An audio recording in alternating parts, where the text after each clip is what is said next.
2h30 du matin, ce dimanche à Bruxelles.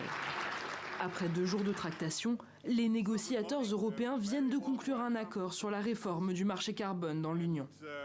Au programme, la réduction des quotas d'émissions de gaz à effet de serre pour les secteurs les plus énergivores. Aujourd'hui, les industriels de l'électricité, de la sidérurgie ou encore de la cimenterie doivent acheter des permis de polluer sur le marché européen. C'est le principe du pollueur-payeur. Et bien désormais, polluer coûtera plus cher.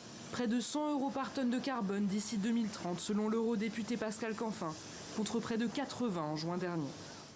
Les quotas gratuits, accordés à certains industriels européens pour faire face à la concurrence extérieure, vont quant à eux disparaître progressivement.